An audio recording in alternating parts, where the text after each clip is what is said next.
there's a struggle going on over here now. But again, Wow. Oh my goodness. Gina, this is so dangerous. Again, they're shooting rubber bullets, but I can tell you from doing stories about rubber bullets, they are extremely painful. If they hit your leg, your arm, they could break your arm. But they're trying to get into this encampment to get everyone arrested and out of this encampment. This is Michael Moore. This is my podcast. What you're listening to right now are the gunshots fired by the Los Angeles Police Department, firing rubber bullets through their rifles at peaceful pro-Palestinian protesters in the encampment there on the UCLA campus. Unarmed, nonviolent protesters being shot at with rubber bullets by the LAPD. Let me tell you, I don't know if you've ever had a rubber bullet fired at you. It's not a pretty sight. It doesn't feel very good. I have had rubber bullets fired at me by no less than the IDF, the Israeli Defense Force, the Israeli Army. I was there covering in January of 1988, the first Palestinian Intifada. The one that started with, the kids throwing stones at the Israeli soldiers, and they'd fire back and hit these kids with these high-speed rubber bullets that can kill you, actually. And for probably close to a week, I kept ducking in and dodging these soldiers who would just be firing indiscriminately at anybody who, I was just interviewing these kids throwing the stones, and then suddenly I'm being shot at. I'll tell you more about this some other day, but, I've been to Gaza. I've been to Palestine. Not many people have been to Gaza. I've seen it. I saw it back then, almost 40 years ago. The first time I was in Palestine. Unbelievable. This past week, across hundreds of campuses, students have risen up, taken a standing up for the people of Palestine as they're under a siege and a slaughter by the Israeli army. It's been very hard to watch it, to hear about it. And so my crew here for this podcast, we all decided we're in New York City, so let's spend a few days and visit the different protest encampments. And that's what we did. Columbia, City College, City University of New York, which is known as CUNY, a number of them. And we thought it'd be good to hear from the students. And so this podcast today, that's what you're going to get to do. You're going to hear the voices of the people that you don't hear in the mainstream media about what really is going on in these campuses and how brilliant these students are and how organized and peaceful they've been. And they have been smeared and slandered. And it's just amazing to watch the mayor of New York. This guy, wow. I need to do a whole podcast on him. If you don't live in New York, you don't really know what this guy's been up to and how many FBI raids there have been on the homes of his employees or his campaign staff. I mean, there's some real crap going on, and they haven't put it all together in terms of what many believe is an impending arrest of the mayor of New York. But we don't know. That may or may not happen. But again, that's for another podcast. What I'm going to present to you today is some audio in their own voices, these student protests and the diversity of these encampments, all kinds of students from around New York City. We talked to a lot of students and got some incredible stuff. I want to share it with you right now. And then I'll come back and say a few words at the end. I think this runs probably for around 40 minutes. So if you have the time, I think you'll really appreciate hearing this and you'll start to wonder, geez, I've just been lied to once again, over and over by pundits, media, politicians, over and over and over again, because they want you to turn against these kids. Because, you know, they're just kids. They're being controlled by somebody else, outside agitators. It's such a joke.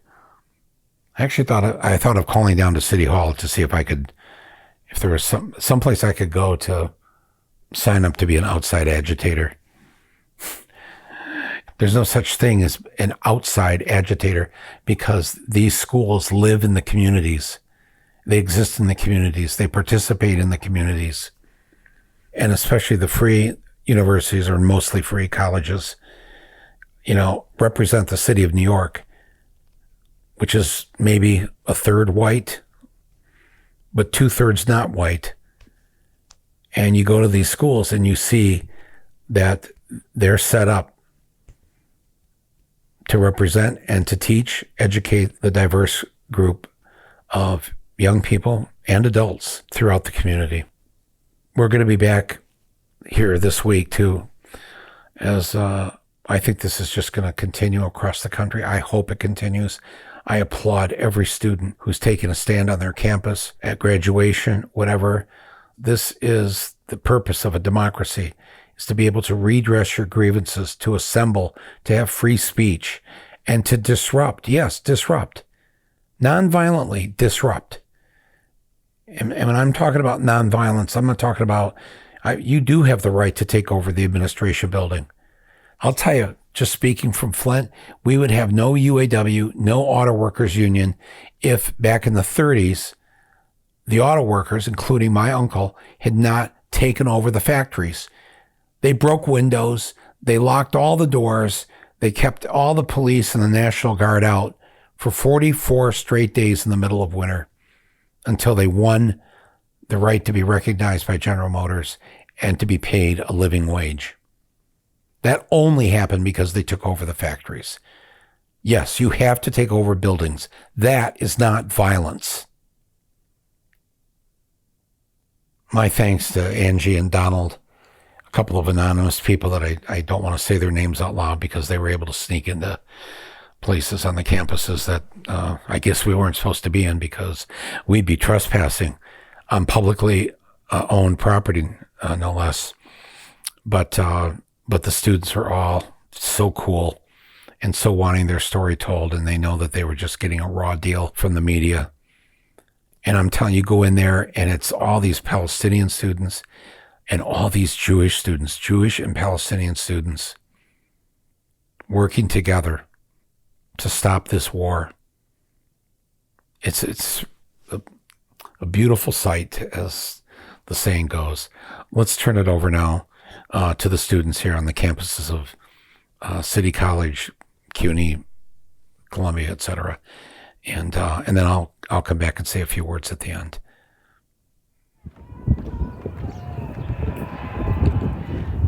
Donald and I are walking up to City College of New York, their encampment. Oh, wow. In the center, there's a huge flagpole that has the American flag. Underneath it is a Palestinian flag and a banner that says the 5 demands. Number 1, divest. Number 2, boycott. Number 3, solidarity. Number 4, demilitarize. And number 5, a people's CUNY. We are all Palestinians. There is only one solution. There is only one solution. Student revolution. Student revolution. Student revolution. Start by just telling me your role here. Yeah, of course. I'm a student organizer here with CUNY for Palestine. I'm also an SJP leader at Hunter College. I'm also part of the group that organized and came up with the idea for the encampment. Really? Yeah. What was that like? Can you describe how that came about? I mean, I'm a Palestinian American student, and coming to America, I thought that America would be like the home of freedom of speech and the home of finally liberation. But the truth is, like, when I came here, I realized there's a lot more censorship and repression going on for students than we think. And it all starts in our universities, where we're supposed to challenge ideas, but in reality, they don't give us a chance to challenge those ideas, and they don't give us the room to grow. Universities like Columbia University University that led the way for the movement to finally bring Palestine into the classrooms, to bring Palestine into our communities, into our local ground. Watching as Columbia University students finally center the movement around Gaza and to finally speak up about genocide was really inspiring. We were like, we have to do this for CUNY. Like, CUNY is the home of marginalized working class students that lead the movement. When we first started, there was like 300 people ready to go.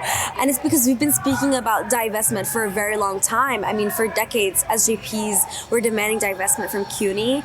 We were rallying, doing sit-ins, direct actions, but despite all of that, still getting avoided by administration. So I think this encampment finally gives people and students a space to come by and lead the movement on their own.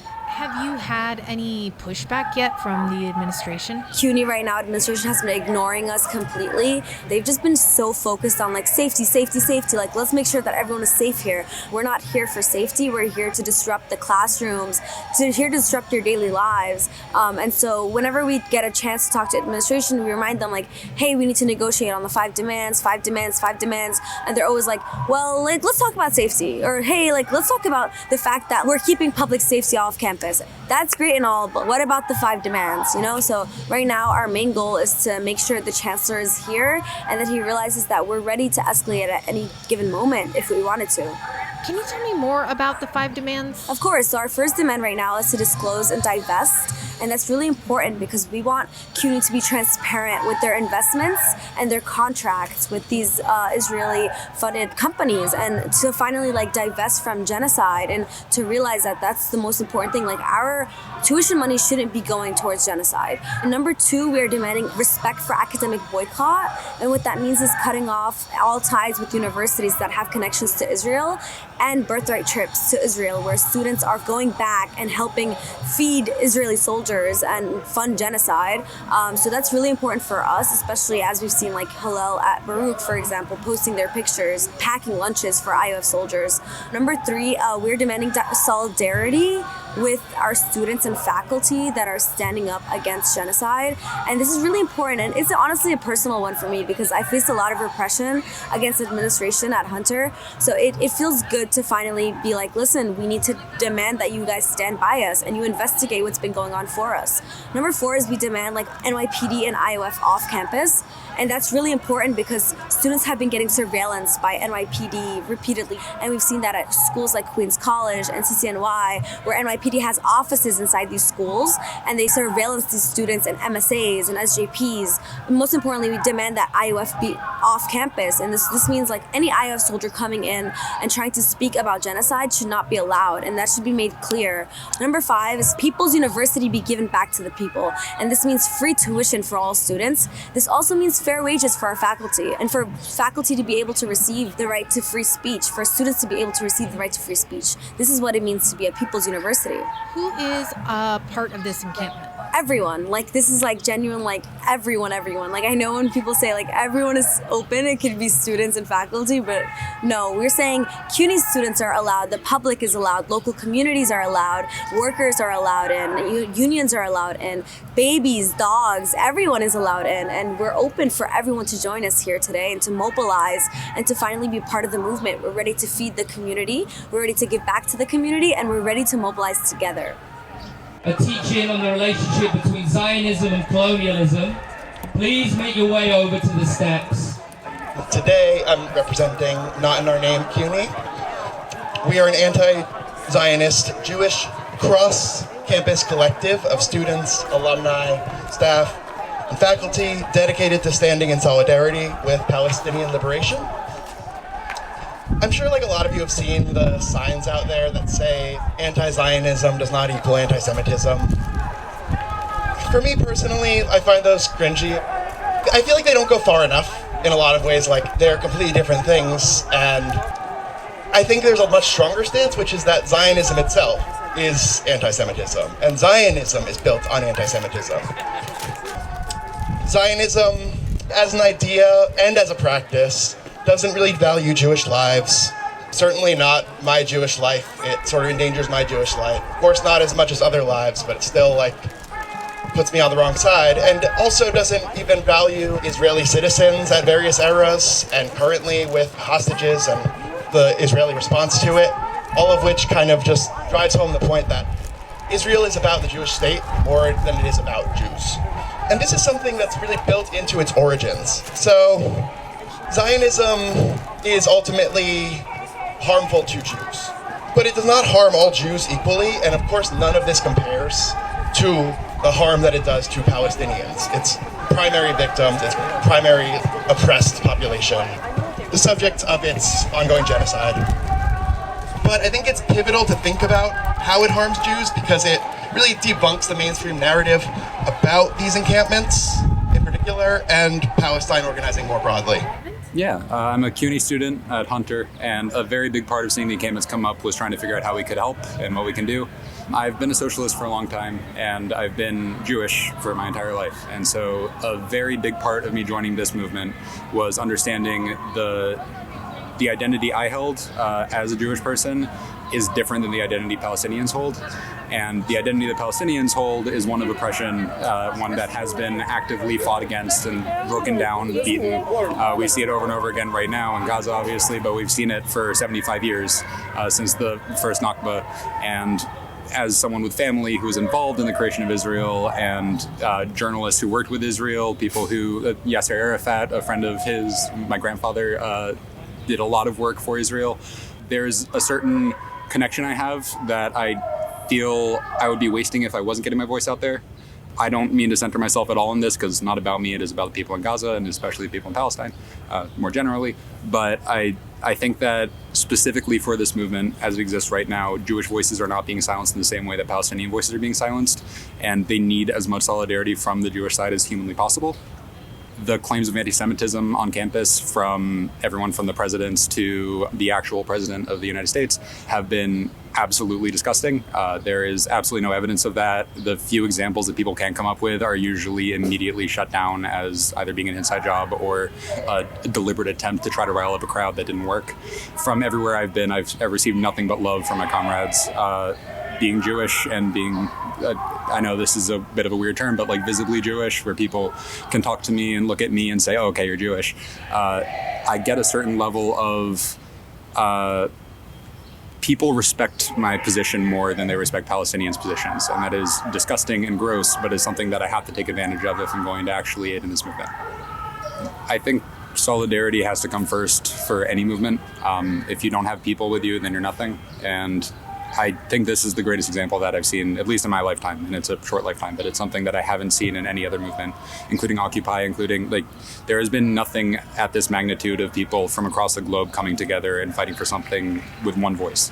And that is not something that we see everywhere. And this is also why I've been emphasizing the centering of Gaza specifically in all this, because while this is a students' movement and it is in part for students to build up a response and everything, it all comes back to Gaza. And when we're all united together shouting to try to save Gaza from the endless bombings, from the brutalization, from occupation in general, we have something that we all share, that we're all united for, and that we're all united in attacking, because this is not something that we can just let pass by. This is something that we have to fight for. Are you worried about any repercussions? Yeah, very much. I'm currently not even a student officially at Hunter. Right now I'm a non-degree student because I transferred in. If it comes out that I'm here, there absolutely will be repercussions for that. I will not be able to get in next semester like I plan to. I'm ready for it. It's worth it. I do this if I was a student, if I was risking getting suspended. I do this with the knowledge that police can escalate at any time and arrest me.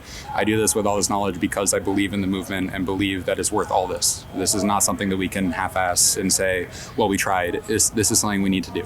And so I'm going to do everything I can for it.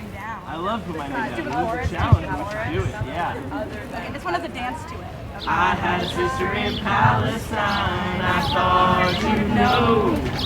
I had a sister in Palestine, way down the road. She just wants a place to be with a family like you and me. So gonna put my name down. Of course, put my name down, brother. Where do I sign? I'm gonna join the fight for peace right down the line. Ash to ashes and dust to dust. If you don't sign up, the world's gonna bust. So gonna put my name down. I had friends at Columbia, I thought you know. I had friends at UT Austin, way down the road. From campuses across this land with Palestine, we all should stand. So I'm gonna put my name down. Of course, put my name down, brother. Where do I sign? I'm gonna join the fight for peace right down the line.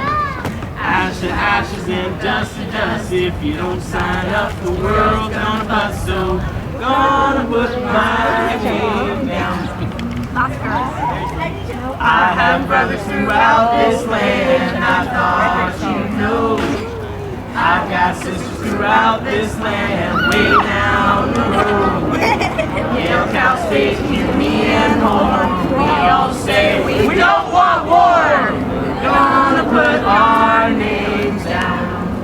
I was here last night when there was a big public meeting where there was talk about bringing in unions and getting solidarity from different groups. Yeah. How is that going? Right now we are more focused on faculty coming out. Yesterday was amazing turnout. Part of the PSC union actually came out, and the vice president of the PSC was there. She said she didn't want to converse with anyone, but she was willing to listen, which is still a start. And finally, we're getting unions to finally listen to students and to listen to their demands. So we got that yesterday, but now we're working on a call of action for tomorrow, May Day, where faculty bring their classrooms here and actually do their own lessons here and to teach their students about liberation, about Palestine, everything. And we're giving faculty the space to do that. We're just asking that they mobilize and they come out and they show administration that they're ready to strike and to step out of their comfort zones for that. You can hear in the background. Those are some teachers right there. They're picketing. Yeah, they all have shifts to picket all day long. So they're going back and forth for hours and saying to get to our students, you have to get through us. And it's really, really powerful, honestly. And it brings me to tears thinking about it, that faculty are so resilient and so courageous to be doing this. To get to our students, you have to go through us. To get to our students, you have to go through us. To get to our students, you have to go through us. To our students, you have to get to us. Okay, welcome everybody. Welcome, welcome, welcome. To bring the message that we will protect this encampment.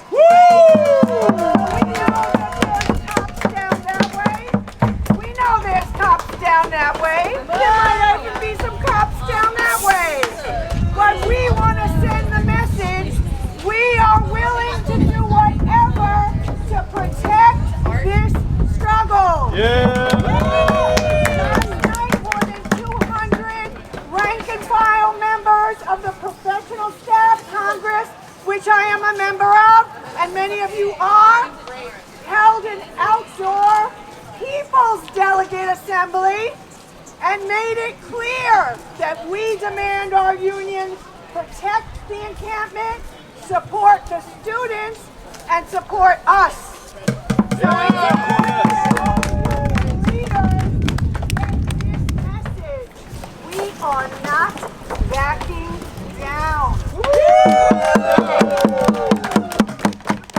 The undergrads who sort of set the whole thing off had already laid out the basic plan and had done a whole ton of organizing around it. They're just brilliant. I can't express the level of thought and care and meticulous organization that they put into this.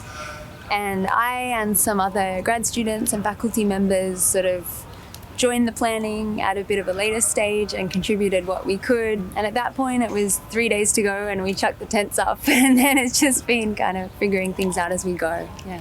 Since this started 5 days ago, has there been anything you've witnessed that from these students that has surprised you? Yeah, I would say a real balance between very carefully thought out planning and organization and a real sort of vision for what they want this community to look like. And I mean, the vibes here are beautiful, you know, but at the same time, you know, a real fearlessness, honestly. The key organizers, who are the undergraduates, they're really grounded in why we're here, which is Palestine and Gaza.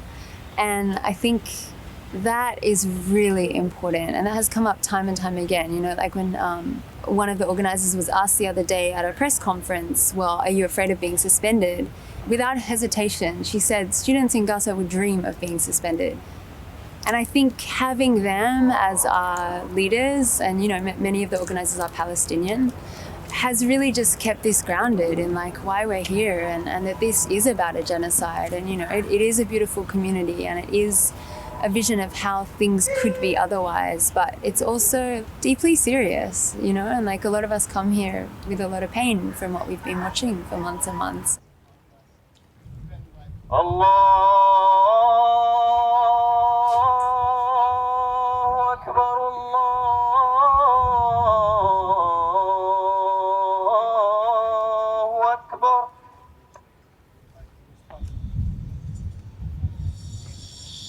أشهد أن لا إله إلا الله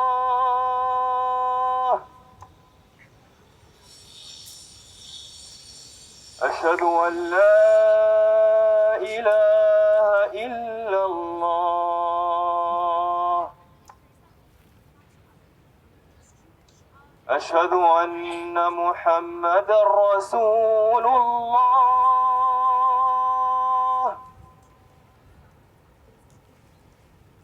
أشهد أن محمدا رسول الله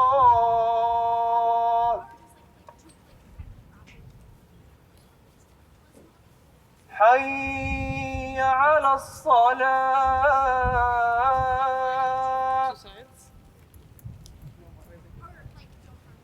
حي على الصلاة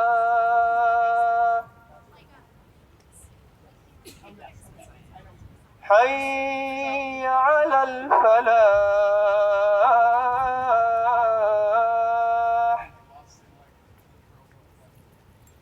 حي على الفلاح. Can everyone in the back please come to the front? Right now we're going to do a Know Your Rights session with a few CUNY law students.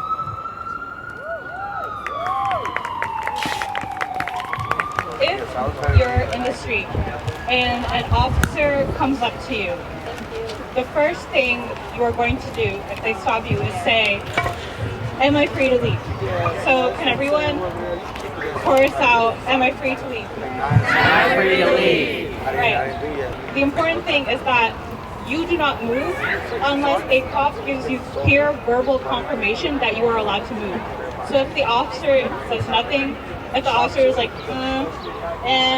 or like anything like that, you do not move, because that could be a reason that the officer then like raises force or like escalates. Essentially, like you want like clear, like yes, you can leave, yes, you're free to go. Otherwise, you're going to stay put. And when you're talking to a cop, you should never give them any information. So if they ask you any question, what are you doing here? What's your plan here? Why are you here? Do you agree with like what's happening in Gaza? Do you agree with Hamas? Anything, you are silent. Nada. The only thing you are going to say is, am I free to leave? Am I free to leave? As a Palestinian, do you find your experience in this country has changed since October 7th? Well, of course. I think it's been both horrifying and also like a good feeling at the same time. And I say horrifying because we're in a time of attacks from everywhere. And it's true that we have been getting attacked by right-wing media. We've been getting attacked by Zionists and NYPD. Yeah, left-wing media too. All types of media at this point. And honestly, it's been horrifying because you could be risking your life by wearing a kufi in the street. But it's also been, unifying, and it's been beautiful because you realize that despite all of these risks, you still have students that are standing by us today that are ready to make sure that the liberation movement is coming and that we lead the movement, we lead the way for everything, and that we're taking back our universities and our spaces. And I think that's beautiful to live in the West and to finally see people stand up against genocide. Our tax money is funding this, and they are finally waking up, and they are finally taking back everything from the state government that's been funding all of this and leading the way for genocide.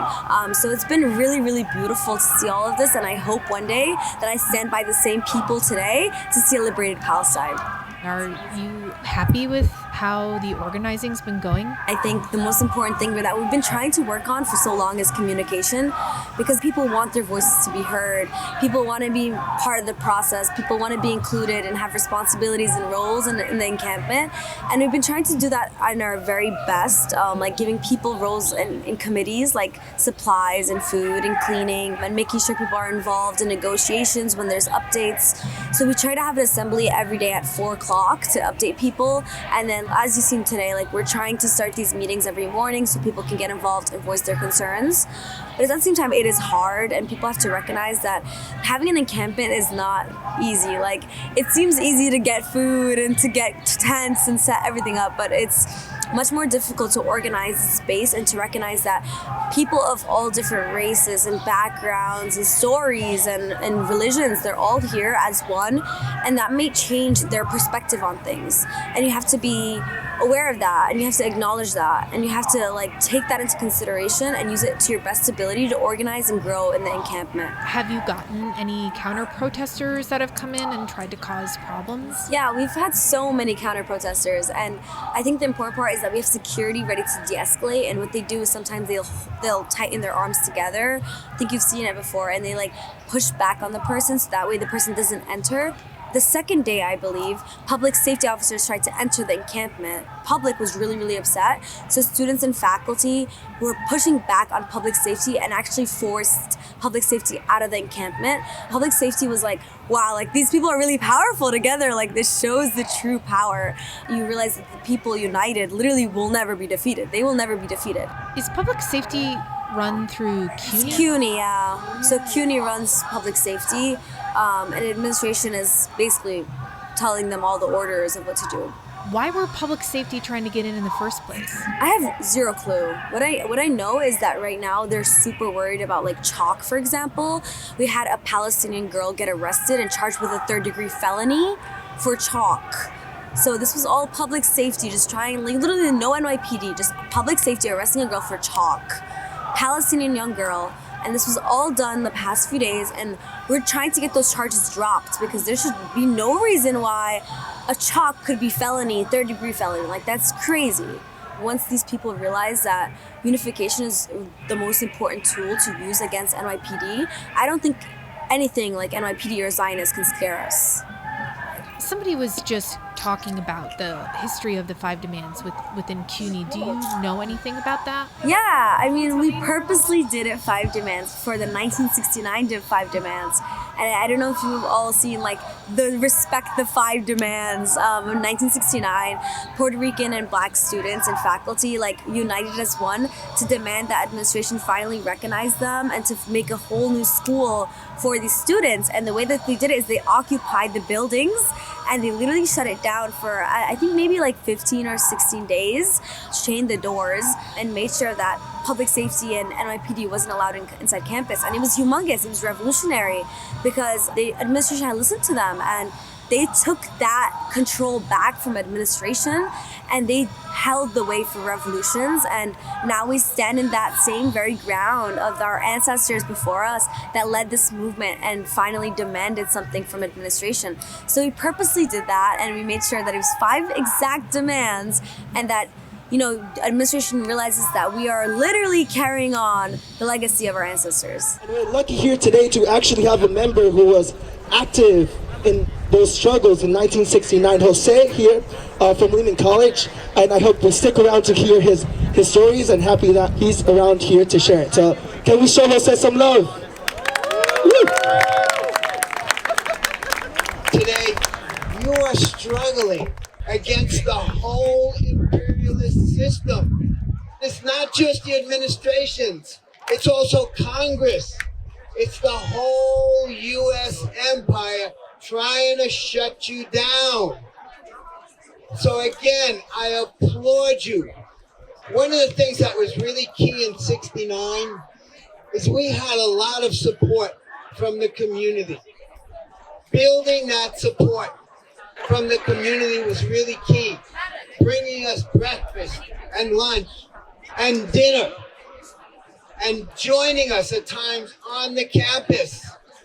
That was a really important part of building the struggle for open admissions, of building the struggle against the Vietnam War, of building the struggle against imperialism. Out of that struggle in 68 and 69 came a whole new revolutionary movement. We were spurred on, we were motivated by the Black Panthers, by many other Black organizations, by the Young Lords Party, by many other Puerto Rican independence organizations and community organizations.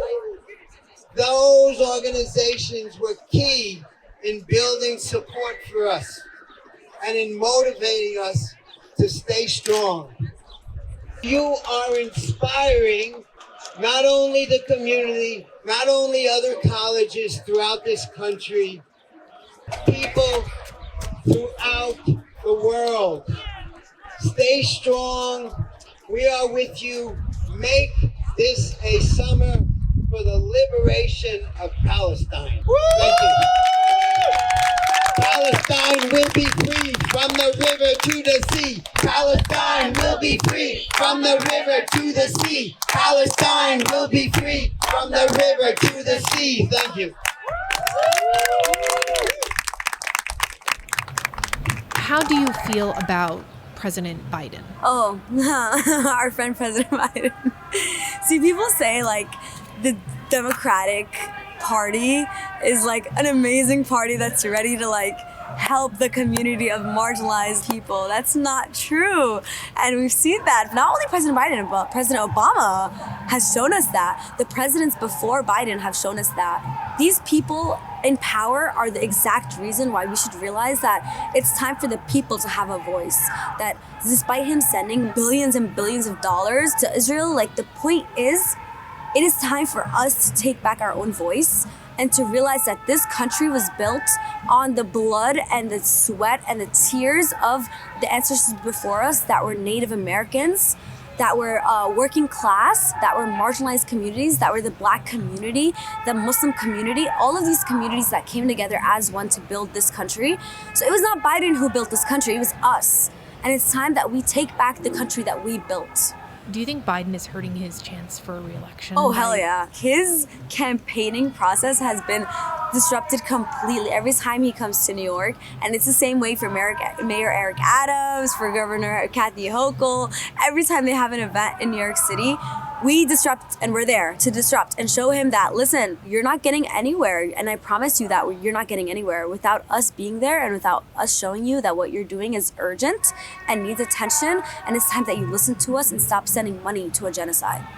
There's no reason for a government to exist if it doesn't take care of the needs of the people and listen to the people who are actively telling the government what to do. And so far, Biden is a perfect example of someone who has, like you said, ignored, covered his ears, went la la la la la, to every demand that has been made, to every request that has been made, to every attempt to try to widen his voting base. He has been completely not only blind to it, but actively repressing of it. And we know that one call to Netanyahu could change thousands of people's lives, save thousands of millions of lives over the long term. And he's making the active choice not to. When it comes to morality from politicians, we have to keep that in mind because there's no amount of humanity behind the decisions they make if their decisions always end in the greatest harm for humanity. Is there anything at this point that Biden can do to get your vote? No, there isn't. I don't think there is, because even let's say he cuts off all ties with Israel, I still wouldn't forgive this man, because let's be honest, he is the reason behind the killings of over 40,000 Palestinians. There are still children under the rubble. And let's be honest, that number is still understatement. It's still an understatement of what the truth is. The truth is that there's probably even double or triple that number of Palestinians that have been martyred, the Palestinians of children being martyred. That's still even a tiny number. So what he's done is not forgivable. It's not. And no matter what he does, he's not getting my vote. And I promise you, he's not getting the votes of all of these students and faculty here. We want justice, you say how? We want justice, you say how? CUNY must divest right now. CUNY must divest right now. We want justice, you say how? We want justice, you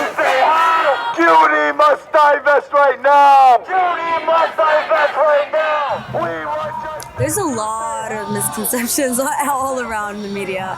And I think as I speak to more media and more press, I think the biggest thing is like, are you worried that this may be seen, like viewed as anti-Semitic? And I think that's their biggest concern. Like, this is anti-Semitic. You're disrupting property and you're making sure like that you show that you're anti-Semitic. But the truth is, like, we have Jewish allies right here in our very own campus. We have them standing by us and proving to the world that anti-Zionism does not equal anti-Semitism, that this is exactly the very misconception that has been leading the way in weaponizing our movement, but that's not true. And if you just stand along by us, you'll see that the true meaning of our liberation struggle is that all oppressed people are standing together as one against oppression, and that we are leading the liberation movement not only for Palestinians, but for the Black liberation struggle. We're leading it for Puerto Ricans, we're leading it for Asians, we're leading it for everyone to be standing by us, and especially our Jewish allies. So that's our biggest misconception. And there's also the misconception of like, we're disrupting. Let me be honest, that's the point. Like, we're here to disrupt. Like, the thank you for saying that we're disrupting, because that's the truth. We are here to disrupt your daily lives, because we are here to show you that there's an urgency, that this is urgent, that people are dying, that over 40,000 Palestinians are dead. What does that mean as you sit in the comfort of your homes, the comfort of your beds, the comfort of the silence, right? All of that is not given to the people of Gaza. It's not given to them. And the point is to show you that this is urgent and we can't stand by as our tax money is going towards a genocide. I know that there's been a narrative of sort of outside agitators coming in and, it's not really college students here, et cetera, et cetera. We are students, but not only students, there are community members in here. And I think that what we would say to that is just that we welcome outside agitators. We're here to agitate. Like, we are agitating for political change. That is the point of a direct action like this. And for us, like, the outside and inside of these walls needs to be more and not less porous. Like, this is a public university that should be serving the community that surrounds it. And a lot of the work that we've been trying to do at this encampment is outreach to that community and bringing the community in and asking people to come. The university shut down a local food pantry and tried to pin it on us yesterday. So we've opened our own people's pantry today, and we're putting word out to the community, like, come in, like, this is a campus that you can walk into and, come and take food and spend time and, play music, learn about Palestine. Like, a big part of the 69 protests was to push back on this sort of cloistered space in the middle of a vibrant city, and to challenge narratives that say that, like, the outside is a dangerous, like, I think we just refuse those narratives, and we say, like, there is community presence here, and we welcome it, and we've asked for it, and we'll keep trying to build that. And then the second thing I would say that is obvious, or it should be obvious, but I think gets lost in a lot of the press, is just that this is about Palestine. People get really, really wrapped up in, like, US campus dynamic. Oh, the students are being arrested now, this is happening, that's happening, the suspensions, but the actual students on the ground at these things will tell you again and again and again, like, we are here for Gaza, and nothing that we risk, nothing that could happen to us is anything compared to what people in Gaza are going through right now. We've seen doctors shot in their operating theaters, children having limbs amputated without anesthesia, people dying of starvation. Over 40,000 people have been killed. That's why we're here. And I think more than anything, the problem with media coverage that weaves all kinds of narratives about this space is just that it's distracting. It's distracting from what we're really here for and what really matters, which is Palestine right now. The big one is that this is fueled almost entirely out of love. There is no attempt to start anything. No one wants to begin a fight. One of the very first things that we wrote when we were starting up this encampment was that we were not going to engage with Zionists, and period. We are not going to talk to someone who comes in with an Israeli flag. We are not going to yell, shout, hit, anything. Because to us, what matters is the movement we are leading, not the movement other people are trying to fight against. We don't give a shit about I don't know if I can curse, sorry. We don't give a shit about the Zionists who are trying to infiltrate. We don't give a shit about the Zionists who are trying to reframe the narrative. All of that is nothing to us. What we care about is Gaza, Palestinians, getting the occupation ended, ending the genocide, and working toward a better future. And for me, that means socialism. For others, that means certain other things. But working toward actual freedom and an actually secure, safe place for everyone, not just for the people we choose, is something that's been ingrained in me since I was born. As a Jewish person, there's some incredible quotes out there of people on the Jewish side saying that being Jewish is standing with the oppressed. And right now, standing with the oppressed is not standing with Israel as they continue their genocide. It is standing with the people who are actively being killed. So I would like to emphasize that to any media out there. This is not a movement that's sprung from hate. This is not something that's trying to create difference. It's something that is trying to make a difference because we actively believe in the things we are fighting for. This is not something we've just thrown together. If you could say something to other college students, high school students across this country who are thinking about starting their own encampment or are on that bubble but haven't quite taken that step forward, what would your message to those students be? Do it. Like, just do it. And honestly, just act up, because right now is the time to mobilize. Right now is the time for us to finally do what's necessary. And I think we've seen all across the nation, and I think it's even gone worldwide, of people doing encampments.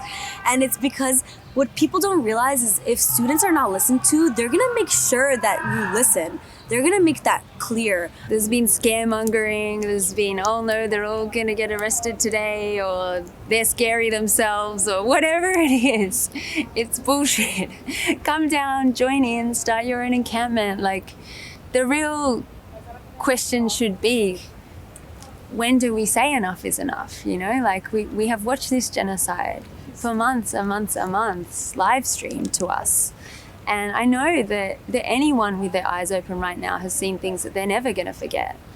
And, you know, at what point do we collectively say, like, no, we won't continue to fund this and support this, not in our name, absolutely not. Things need to stop. And I think that's what the students are out here saying, and I think it's what we should all be saying. Anyone looking to start an encampment who hasn't yet, the idea is there, the want for it is there. If you don't know people who will do it with you, find them. And if you can't find anyone, you're the only person, then start it. This doesn't happen until people take action. And I want to make that abundantly clear in everything I say. None of the thoughts behind any of this matters if there isn't something following them. There are so many talented people everywhere. Reach out to any Palestine Action, Telegram, Signal, even Instagram if you're okay with some non-secure options. Reach out, ask them what materials you need to start. They will send them. I've spoken to so many beautiful people who are immediately ready with 30 recommendations I've never heard of to start. But the most important thing above being ready, above all else, is that you do it and that you stand with Gaza. Because those are the two requirements for any encampment, and that encampment has to exist right now to be effective. You can stand in the right side of history or you cannot. But despite what you're gonna do, we're still gonna continue. And it's time for all of us to mobilize. It's time for us to act. Are there any plans when school ends? Honestly, no. We're not planning to move. I get this question a lot. When are you guys leaving? We're not. This is gonna stay here until our 5 demands are met. And we made that clear to the chancellor. You can try as much as you want to move us. We're gonna stay firm on our ground. You can arrest us, we'll come back. You can suspend us, we'll come back. This is here to stay until you finally meet our demands. CUNY, you can't hide! CUNY, you can't hide! No tuition for genocide! No tuition for genocide! No tuition for genocide! No tuition for genocide! No tuition for genocide! No tuition for genocide! Louder, no tuition for genocide! No tuition for genocide! CUNY, you can't hide! Chancellor Felix, you can't hide! No tuition for genocide! Louder, no tuition for genocide! Louder, no tuition for genocide! Louder, no tuition for genocide! Wow, that was really something.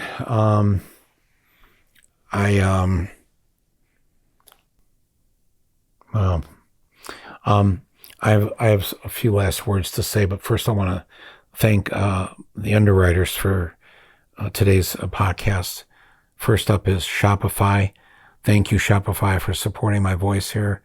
listeners of this podcast know that Shopify has been with me for some time. Shopify is the primo global commerce platform that's used by millions of just regular people from 175 countries around the world. Why?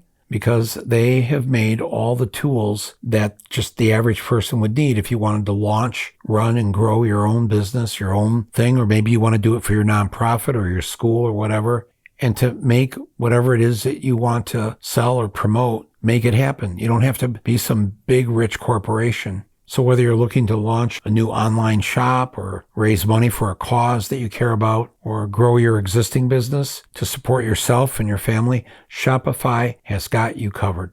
And there's a reason why 10% of all e-commerce in the U.S. is powered by Shopify. It's easy to use.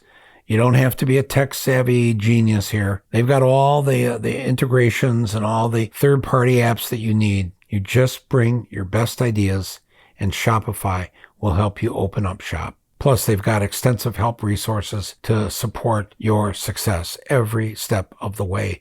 So sign up for a $1 per month trial period at shopify.com/rumble and put Rumble all in lowercase. Go to shopify.com/rumble right now to grow your business, no matter how big or small your business is or what stage you're in. Shopify.com/rumble. Rumble all in lowercase. Our other underwriter for today's episode is Moink, another longtime supporter of this podcast. Moink is the meat subscription company whose mission it is to help small family farms in America stay financially independent from big agriculture. Moink delivers grass-fed and grass-finished beef and lamb, pastured pork and chicken, and sustainable wild-caught salmon from Alaska direct to your door. And all of it is sourced from small American family farms. None of the Moink farmers give their animals growth hormones or antibiotics. They're not raised in confinement buildings. They're outdoors. They're on grass. You can customize the meat and fish selections delivered in every box, and you can cancel anytime. So keep American farming going by signing up at moinkbox.com/rumble. Do it right now, and listeners of this show will get free bacon for a year. That's 1 year of the best bacon you'll ever taste, but it's only now for a limited time. So it's spelled Moink, MOINK, moinkbox.com/rumble. moinkbox.com/rumble. And a big thank you to Moink for supporting this podcast and for supporting my voice. Now I want to get to just a few final thoughts here of what we all need to do. I'm so moved by everything I just heard. All the stuff we saw and heard last week was just, I want to bring you some more of it here this week. So please look for my podcast here in my Substack. And if you haven't started an encampment at your college, do it. Take a stand. This is what's so great about your generation. You know, we handed you a shitty world.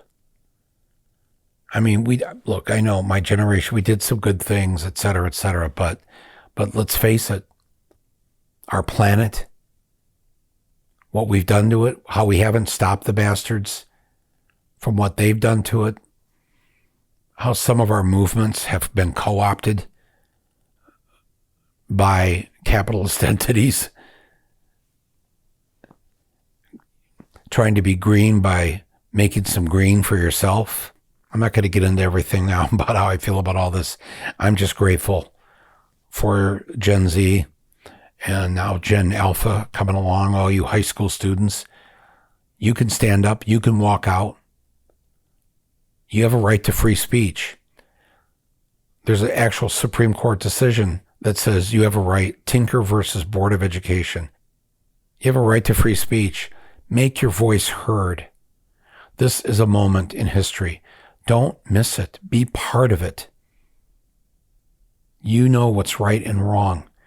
And you know that the United States funding the slaughter of tens of thousands of Palestinians, mostly women, children, and the elderly, is wrong. You know it's wrong. And we've got a president who doesn't seem to have a clue in his head of the damage he's done by supporting Netanyahu, by arming them. What are we going to do? I know. Because we're not going to let Trump back in the White House. So we're going to figure this out. But until then, we first have to have our voices heard. So exercise your right to free speech. Stand up for what you believe in. Be nonviolent, of course. Welcome our Jewish brothers and sisters into this. Join their peace groups, Jewish Voice for Peace. They don't like it either. They know that Netanyahu has made them now less safe in the world. This is all it's just rotten to the core. And so we have to stop it. And we can do that. The United States is controlling this, my friends. We fund it. We're the bank. We can pull the plug tonight. If our political leaders and our president would do the right thing. If you don't like the stand that we're taking on this, well, send me a letter. I read all my email. Tell me why it's okay to slaughter 40,000 plus people because of what a group of people did on October 7th. What happened to an eye for an eye? This is 40,000 eyes for 1,000 eyes. This is madness. You know that, right? And this has to end. And we have to speak up and end it.